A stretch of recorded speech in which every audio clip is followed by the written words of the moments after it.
The Vietnam War, which spanned over 2 decades, began with seemingly good intentions but ultimately ended in tragedy for the Vietnamese people. It wasn't simply a war about communism, it was a profound fight for independence and sovereignty. However, a combination of American overconfidence, Cold War tensions, and imperialist tendencies turned this war into one of the darkest chapters in American history. By the war's end, the devastating toll was evident. Over 58,000 Americans had lost their lives, alongside 250,000 South Vietnamese soldiers. The toll on the Vietnamese people was even more catastrophic, with over 1 million North Vietnamese soldiers and Viet Cong guerrillas perishing, along with more than 2 million civilians from both the North and the South, and thousands more from Laos and Cambodia. To understand the roots of the Vietnam War, we need to go back to the late 19th century when the French began their conquest of Indochina. They boasted about bringing their civilization to Vietnam, constructing roads and bridges. However, the Vietnamese people resisted their French colonizers, just as they had resisted earlier invasions by the Chinese. The French were perceived as the enemy, and the struggle for independence ignited. In 1919, at the end of World War I, American President Woodrow Wilson visited Paris to shape a new world order and advocated for the independence of colonized nations. During his stay, a Vietnamese nationalist named Nguyen Ai Quoc presented a petition, signed by himself and others, requesting independence for Vietnam. Although the petition was promised to be shown to President Wilson, there is no evidence that it ever reached him. Ho Chi Minh's journey continued in exile for 3 decades. When he encountered the anti-colonial writings of Lenin, he became a communist with a burning desire for an independent Vietnam. By 1940, during World War II, as Germany conquered Western Europe and the Japanese occupied Vietnam, Ho Chi Minh returned to his homeland and founded the revolutionary movement known as the Vietnam Independence League, or the Viet Minh. This guerrilla force grew rapidly, employing hit-and-run guerrilla warfare tactics that would prove instrumental when facing the American forces later on. In the spring of 1945, 3 years after the Japanese attack on Pearl Harbor, the United States government was seeking ways to undermine Japanese forces in Vietnam. They established contact with Ho Chi Minh's Viet Minh, supplying them with weapons and being impressed by their quick mastery of them. Ho Chi Minh even began referring to his followers as the Vietnamese Army and hailed the United States as a champion of democracy. As World War II drew to a close and Japanese surrender seemed inevitable, Ho Chi Minh urged the Vietnamese people to seize control of their country before the French could return to re-establish their colonial rule. On September 2, 1945, the same day Japan surrendered, hundreds of thousands gathered in Ba Dinh Square in Hanoi to witness Ho Chi Minh proclaim Vietnam's independence. The future appeared promising. However, international geopolitics took a different turn. The Soviet Union had expanded its influence in Eastern Europe, and the Cold War was intensifying. The French, fearing the spread of communism, insisted that if their colonies gained independence with American assistance, they would fall under Soviet influence. This led to the French returning to Vietnam with American support in their bid to regain control.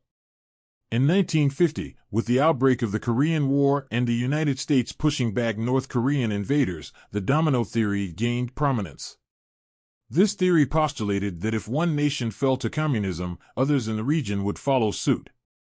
The United States, concerned about the spread of communism in Asia, sent tens of thousands of troops to aid South Korea in repelling the invaders, demonstrating that communism in Asia could be contained. By 1953, the French, with American aid, had been locked in a 7-year struggle in Vietnam, resulting in over 100,000 casualties. French platoons faced relentless ambushes, blown-up trains, and blocked roads, only to be ambushed once more. The Viet Minh, supplied by the Soviets and Chinese, had proven themselves a formidable force. The French, demoralized and exhausted, sought to initiate talks to end the fighting. However, both sides attempted to bolster their military positions before negotiations. The French established a fortified base in Dien Bien Phu, convinced that any confrontation would guarantee their victory. Their confidence led them to underestimate the jungle-covered hills that loomed over their 11,000 men. The Viet Minh, consisting of 50,000 Vietnamese soldiers, surrounded the valley and relentlessly bombarded the French with heavy artillery. After 55 grueling days of this brutal siege, the French were left with no choice but to surrender. The toll was immense, with 8,000 troops lost. This victory for the Viet Minh instilled a belief that they could stand against a major Western power and emerge victorious. Following this defeat, an armistice was signed, dividing Vietnam along the 17th parallel and establishing a demilitarized zone. Civilians were granted 300 days to relocate to their preferred region, resulting in the migration of 900,000 refugees to the south, where the Republic of Vietnam was established. Saigon became its capital, and it was defended by the Army of the Republic of Vietnam. In contrast, the North, with its capital in Hanoi, was under Ho Chi Minh's leadership, where land reforms similar to those in Mao's China led to the loss of thousands of lives and mass imprisonments. However, the Viet Cong, an organization belonging to the National Liberation Front, was determined to break the peace and reunite Vietnam. The NLF's armed wing, known as the People's Liberation Army, was often derogatorily referred to by the U.S. and its allies as communist traitors. As John F. Kennedy took office, Cold War tensions reached new heights, and the fear of aggressive dictatorships spreading had policymakers on edge. The lesson from World War II was clear: aggressive dictatorships needed to be stopped before they posed a significant threat to global peace. Critics grew increasingly vocal about Kennedy's perceived leniency in the face of communism's expansion in Southeast Asia. While his advisors urged him to send ground troops into Vietnam to combat the Viet Cong, Kennedy opted to deploy an elite group of soldiers, the Green Berets, and military advisors. Their mission was to train and organize South Vietnam's military. Kennedy also escalated American involvement by doubling military funding, sending helicopters and armored personnel carriers, and authorizing the use of weapons like napalm, defoliants, and Agent Orange to deny cover to the Viet Cong and destroy their crops. Meanwhile, in North Vietnam, Ho Chi Minh anticipated an inevitable invasion by the South and was promised support by the Chinese. Conscription was introduced, mandating the service of every able-bodied man. In South Vietnam, corruption and the suppression of Buddhists by Catholic officials within the government of President Diem had reached intolerable levels. In a harrowing act of protest, a 73-year-old monk set himself on fire, immolating himself as a silent crowd bore witness. Tragically, more monks would follow suit, but instead of granting greater freedoms, President Diem imposed martial law and arrested anyone who protested against his regime. The situation in South Vietnam grew increasingly grim. What was promised to be a democracy had, in reality, become a dictatorship under President Diem. The discontent among South Vietnam's military generals, who had been assured that a coup would not be opposed by the United States, eventually led to the assassination of Diem and his brother. The news of their deaths sparked both celebration and anxiety among the populace. However, a new challenge loomed, one that President Kennedy had deeply feared. Who would replace Diem? Tragically, Kennedy did not live to see this question answered, as he was assassinated on November 22, 1963. His vice president, Lyndon B. Johnson, now found himself at the helm of a nation deeply entangled in the complexities of Vietnam. Johnson, deeply concerned that any further intervention could exacerbate an already dire situation, had initially opposed the coup that ousted Diem. With the power vacuum in South Vietnam and growing internal turmoil, the Viet Cong seized the opportunity to intensify attacks throughout the countryside. A power struggle ensued in South Vietnam, marked by a series of rapidly changing governments. Between January 1964 and June 1965, the country witnessed the rise and fall of 8 different administrations, leaving a trail of political instability and ruin in its wake. Amid this chaos, the USS Maddox was dispatched to patrol the Gulf of Tonkin. It fired warning shots but came under fire from a North Vietnamese torpedo squadron. This incident took Ho Chi Minh by surprise, and he promptly removed the officer responsible for the hasty attack, citing impulsiveness. Ho Chi Minh sought answers and demanded to know who had authorized the attack. To this day, there are disagreements over the true source of that order. In Washington, the Joint Chiefs of Staff pressed for retaliation against North Vietnam. However, Johnson remained cautious and refused to take immediate action. He argued that a second attack was necessary to justify retaliation. This second attack never materialized. Instead, American sonar operators convinced themselves that a North Vietnamese attack had likely occurred, although it remained uncertain. Johnson was informed that the attack was probable but not certain. Since it was likely to have occurred, he was advised that it should not go unanswered. American pilots were then sent to attack North Vietnamese torpedo boat installations and oil facilities. This marked the first time American pilots dropped bombs on Vietnam. The pretext of a second attack, which never transpired, allowed Congress to pass the Gulf of Tonkin Resolution.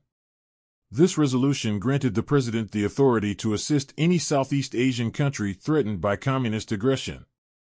It provided Johnson with the legal justification to deploy U.S. forces in Vietnam as a retaliatory measure.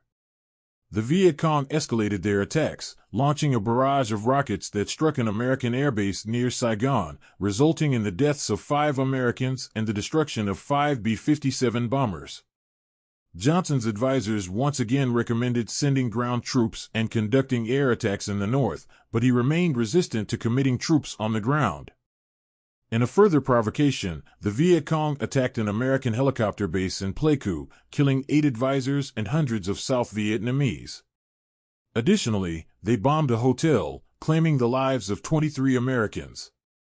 In response, Johnson initiated Operation Rolling Thunder on March 2, 1965, systematically bombing targets in North Vietnam. The president had shifted his policy from retaliatory bombing to an all-out offensive, a decision kept concealed from the American public. The widening of the war was not disclosed to the people, as it was feared that revealing this dramatic change could be met with public backlash. As Viet Cong attacks persisted, the United States found itself deeply committed to the conflict, unable to withdraw without appearing weak and leaving behind a chaotic and unstable South Vietnam. In March 1965, President Johnson made a decision he had long avoided, sending ground troops into Vietnam. Contrary to the official narrative, which depicted the conflict as a fight against communism, the Pentagon Papers later revealed that this move aimed to avoid humiliation. As 1966 began, the toll was grim. 2,344 Americans had lost their lives in Vietnam, and 200,000 troops were stationed there, with more reinforcements on the way. The Viet Cong now controlled 3/4 of South Vietnam's countryside, efficiently moving their supplies and weapons along a complex network of jungle roadways spanning 12,000 miles, infamously known as the Ho Chi Minh Trail. The American strategy reasoned that if this trail could be significantly damaged, the enemy would struggle to sustain itself.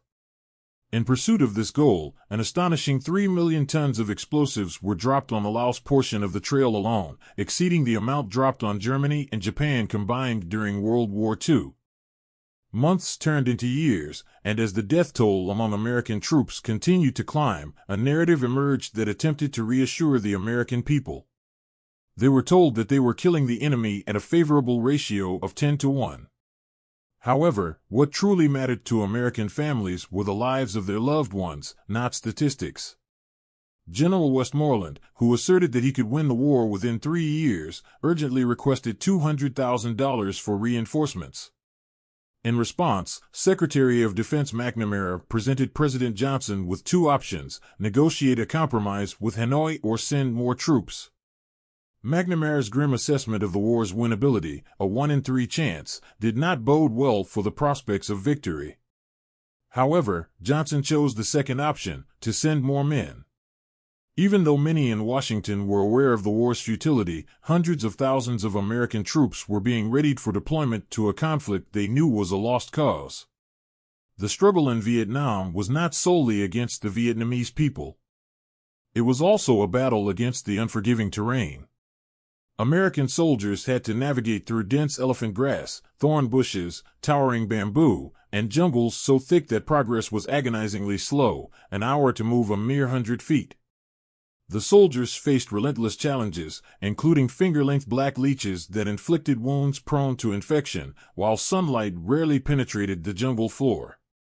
In addition to the inhospitable environment, soldiers grappled with M16 rifles prone to jamming in gunfights, often costing lives at critical moments.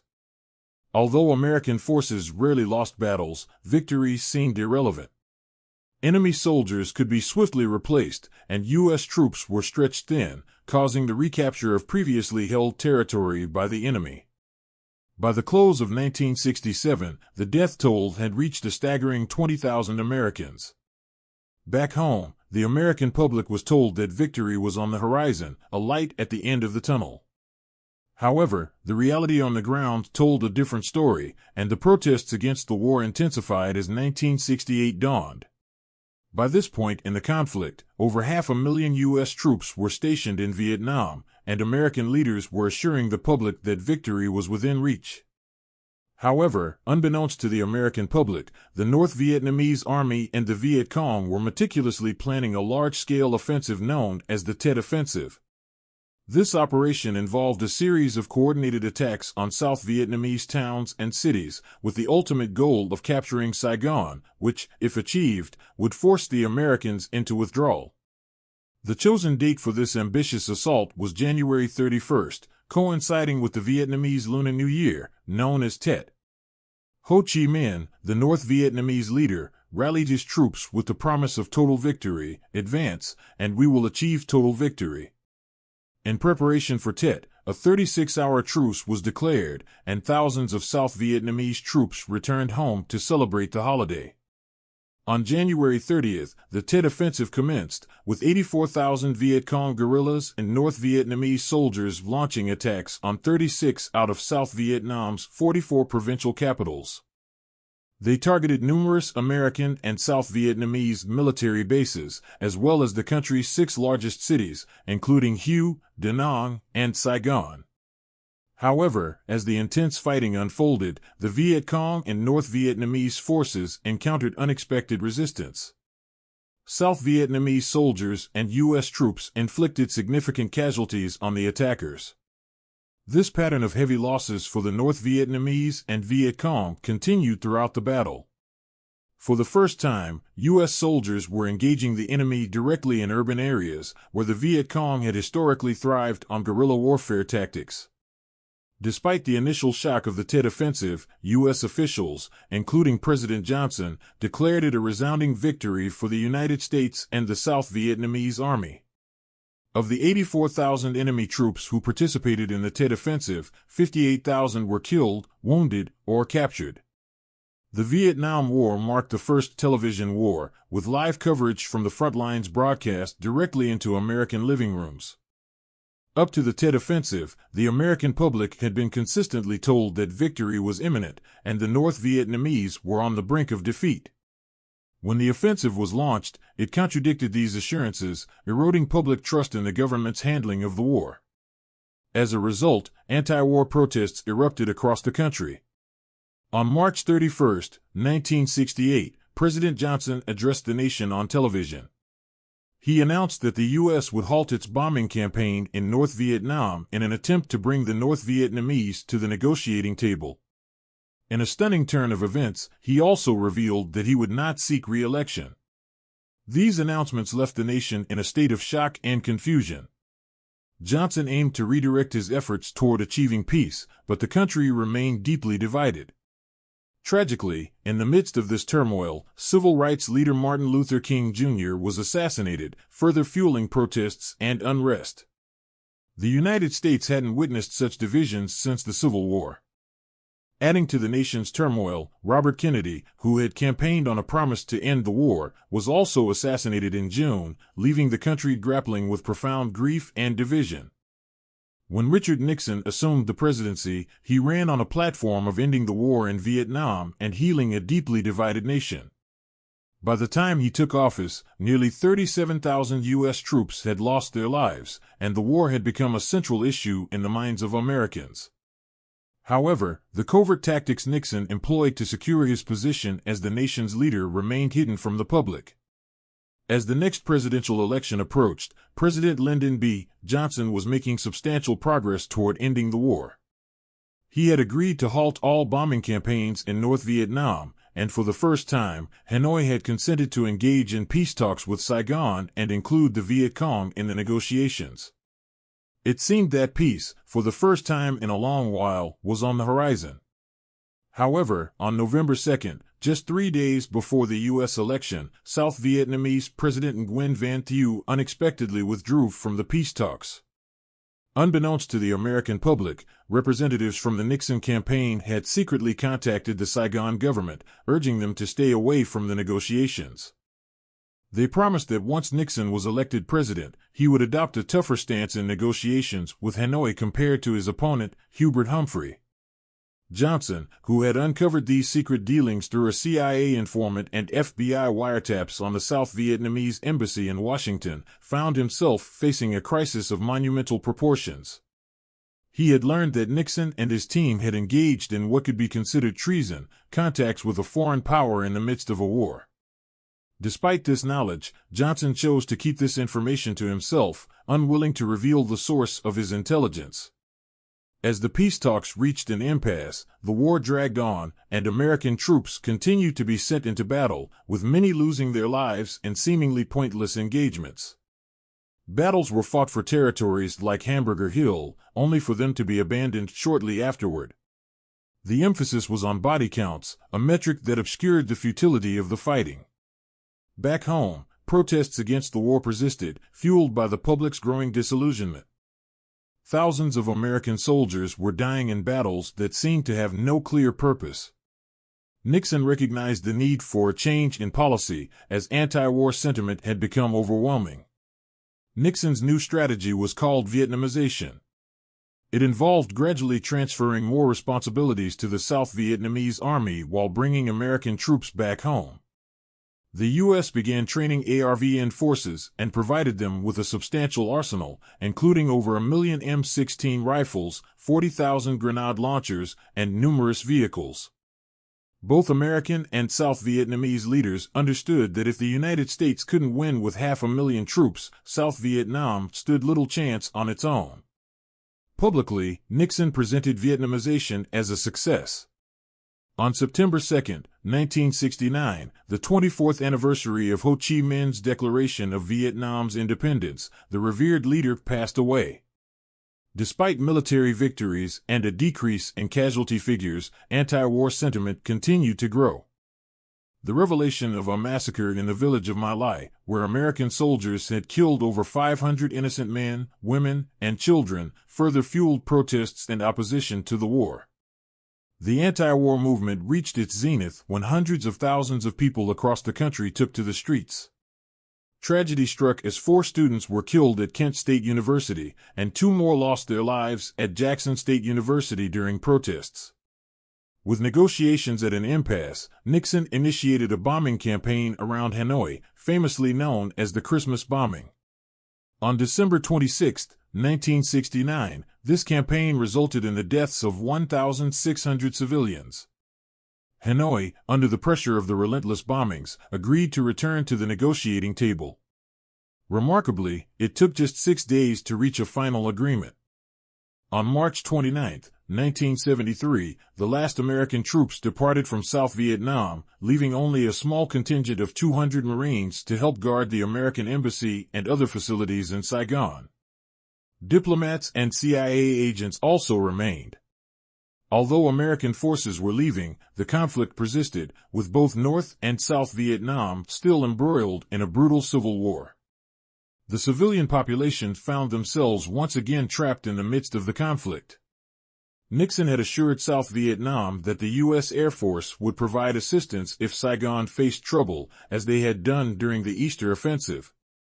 However, by August 1974, Nixon had resigned amid the Watergate scandal, and Congress was in no mood to provide further aid.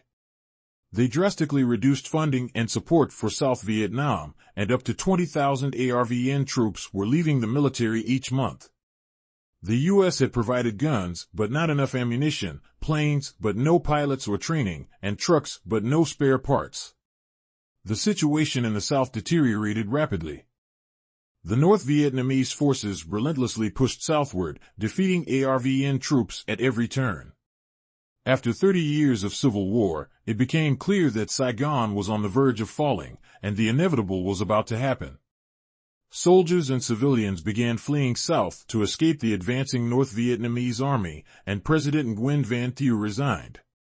On April 29, 1975, the invasion of Saigon commenced, marking the beginning of the evacuation. Helicopters played a crucial role, picking up groups of people and ferrying them to aircraft carriers and ships. Once these vessels were full, helicopters were pushed into the ocean to prevent more people from coming and to ensure the safe evacuation of those on board. As the situation grew increasingly dire, South Vietnam surrendered to halt further bloodshed. Many South Vietnamese were sent to re-education camps, where they faced imprisonment for extended periods, sometimes up to 10 years. ARVN graveyards were bulldozed or locked, and every effort was made to erase the memory of the South Vietnamese regime. After 3 decades of civil conflict, Saigon fell, and Vietnam was united under a single communist nation. The Soviet Union provided support, and Vietnam embarked on a new socialist path. Agriculture was collectivized, capitalism was abolished, and industry was nationalized, all under strict communist control. However, the economic consequences were dire, leading to a significant decline in the standard of living, food shortages, and starvation. In the aftermath, 1.5 million people fled Vietnam, with 400,000 making it to the United States. In the words of John Kerry, the Vietnam War raised profound questions about morality, rationalization, America's values in the face of events like the My Lai massacre, and the human cost of political decisions.